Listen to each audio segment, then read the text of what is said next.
आज हम लोग पढ़ेंगे गाउस के नियम से अपरिमित चालक समरूप आवेशित परत या पट्टिका के कारण विद्युत क्षेत्र की तीव्रता के मान की गणना। इस टॉपिक के आधार पर आप बुक का जो एग्जाम्पल नंबर 2.13 वो सॉल्व कर पाएंगे तथा बुक के पीछे का जो आंकिक प्रश्न होते हैं न्यूमेरिकल प्रॉब्लम उसमें संख्या 2.7, संख्या 2.8 और संख्या 2.11 को आप सॉल्व कर सकते हैं, जिनको ऑलरेडी अपलोड कर दिया गया। आप यूट्यूब चैनल पर जाके उनको स्टडी कर पाएंगे। इस टॉपिक के नोट्स नीचे डिस्क्रिप्शन में लिंक दे दिया जाएगा, आप वहां से डाउनलोड कर सकते हैं। अब देखिए गाउस का ये तीसरा अनुप्रयोग है, किस प्रकार से हम लोग एक चालक पट्टिका के कारण विद्युत क्षेत्र की तीव्रता के मान की गणना करेंगे। तो देखो हमने एक चालक पट्टिका मान ली और चालक पट्टिका की एक मोटाई है, ये इसकी मोटाई कंसिडर कर ली। अब चूंकि चालक है तो आपको पता है चालक के कारण जो आवेश होते हैं वो कहाँ होते हैं, उसके सतह पर। अंदर की ओर कोई आवेश नहीं होता क्योंकि चालकों में आवेश गति कर सकते हैं। कंसेप्ट समझना क्या है, होगा क्या कि अगर ये चालक है, आप अंदर अगर इसको आवेश दोगे तो चालक होने का मतलब ही यही है कि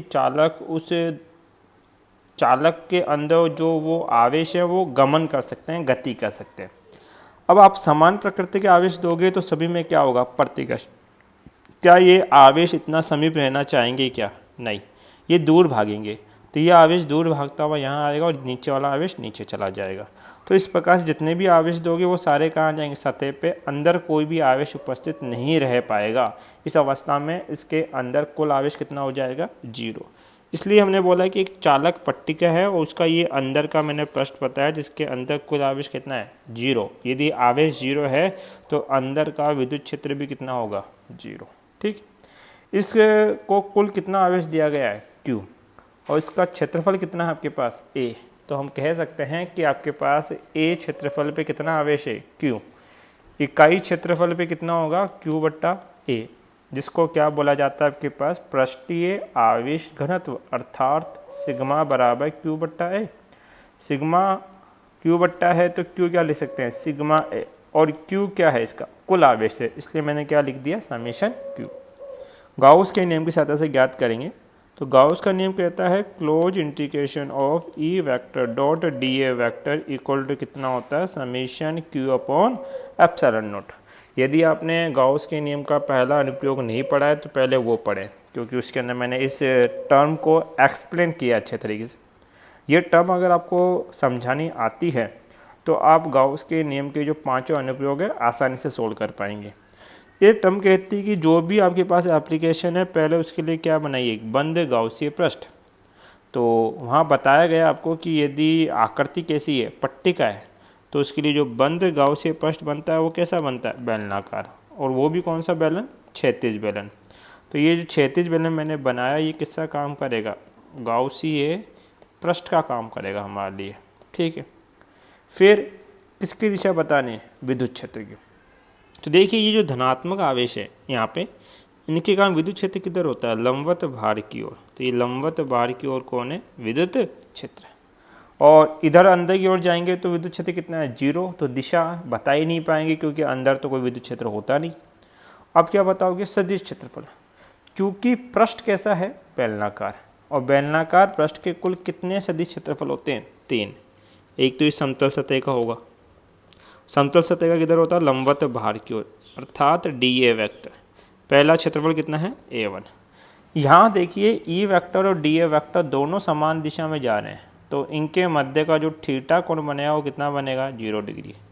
दूसरा ये वक्रीय पृष्ठ, इस वक्रीय पृष्ठ सबसे पहले क्या बनाएंगे, एक स्पर्श रेखा, और स्पर्श रेखा का लंबवत भार की ओर घटक क्या कहलाएगा, सदिश क्षेत्रफल।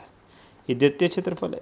तो देखो विद्युत क्षेत्र इधर जा रहा है, सदिश क्षेत्रफल ऊपर की ओर है, इनके मध्य का कोण कितना बनेगा, थीटा बराबर 90 डिग्री।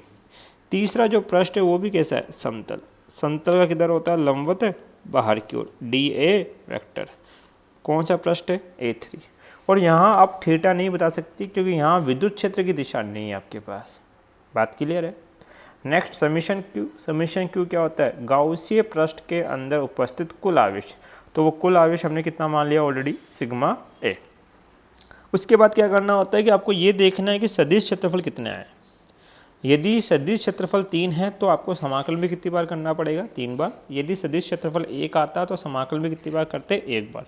हमारे पास कितनी बार आया, 3 बार। एक सतह A1, एक सतह A2 और एक सतह कौन है, A3 आपके पास। तो इसको सोल्व भी कितनी बार करेंगे, 3 बार करेंगे। तो DA 3 बार है, अतः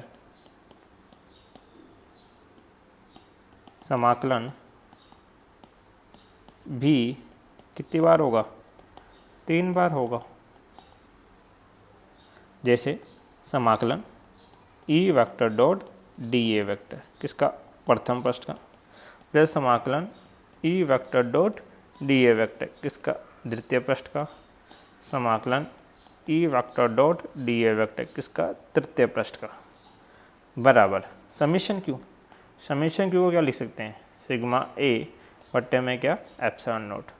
प्रथम पृष्ठ पे तो थीटा 0, द्वितीय पृष्ठ के लिए थीटा 90 और तृतीय पृष्ठ में तो विद्युत क्षेत्र की जगह क्या रखना है, 0, क्योंकि अंदर तो कोई विद्युत क्षेत्र होता ही नहीं है।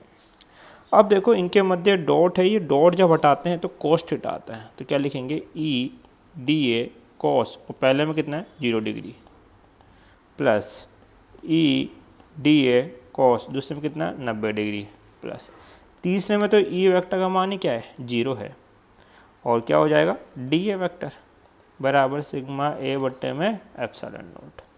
कोस 0 डिग्री कितना 1, केवल क्या बचेगा E DA, कोस 90 0, पूरी टर्म 0, 0 को सबसे गुणा करोगे 0 हो जाएगा बराबर सिग्मा A बट्टे में एप्सिलॉन नॉट। E जो है वो कांस्टेंट से बाहर आ जाएगा, क्या बचेगा 1 DA बराबर सिग्मा A बट्टे में एप्सिलॉन नॉट। E 1 DA का समाकलन कितना हो जाएगा पास, A 1 DA का समाकलन A बराबर सिग्मा A बट्टे में क्या, एप्सिलॉन नॉट। A से A कैंसिल आउट, तो E बराबर कितना हो जाएगा, सिग्मा बट्टे में एप्सिलॉन नॉट आपके पास है। ध्यान दीजिए ये किसके कारण है, चालक के कारण। यहाँ पे भी अगर हम लोग E और सिग्मा में ग्राफ बनाएंगे तो विद्युत क्षेत्र और सिग्मा एक दूसरे के क्या है, समानुपाती। ग्राफ कैसा आएगा, सीधी रेखा।